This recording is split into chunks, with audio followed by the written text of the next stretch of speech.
एक वक्त की बात है। एक छोटा सा गांव था जहां लोग पुरानी कहानियों और भूतों के बारे में सुनते थे।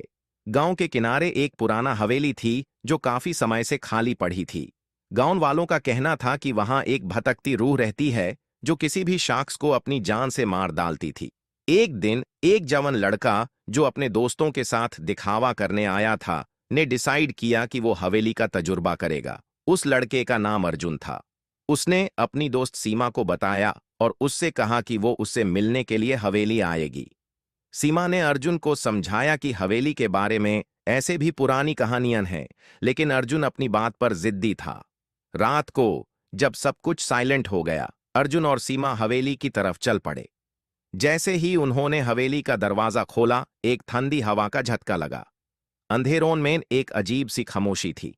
अर्जुन ने रोशनी के लिए अपने साथ एक टॉर्च भी रखी थी, लेकिन जैसे ही उन्होंने टॉर्च का स्विच ऑन किया, एक भूतनी रूह उनके सामने आ गई।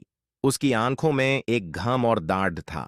रूह ने कहा, मुझे ढूंढो, मुझसे जुदा हुआ एक राज तुम्हें पता चलेगा, लेकिन इस राज को जानने की किस्मत तुम्हारे हाथ में है। अर्जुन ने डर से थोड़ा पीछे होते हुए कहा, आप कौन हैं और आप यहां क्यों हैं? रूह ने अपनी कहानी शुरू की। मैं एक समय में इस हवेली की मालिक थी। मेरा नाम मीरा था। मेरे पति ने मुझे धोखा दिया और मुझसे पैसे चुरा लिए। मैंने इस डांट को समझने के लिए अपने पति को मार दिया और खुद भी इस जगह पर अटकी रही। अब मुझे अपने पापों की सजा मिल रही है। मेरा आत्मा अब भी इस जगह पर है।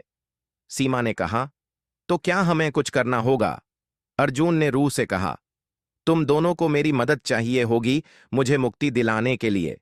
अगर तुम दोनों मुझे माफ कर दोगे तो मैं इस जगह से चली जाऊंगी। अर्जुन और सीमा ने रूह को माफ किया और उसने अपने आप को एक रोशनी की लहर में बदल कर हवेली को छोड़ा। जैसे ही उसकी रूह ने हवेली छोड़ी, सब कुछ नॉर्मल हो गया।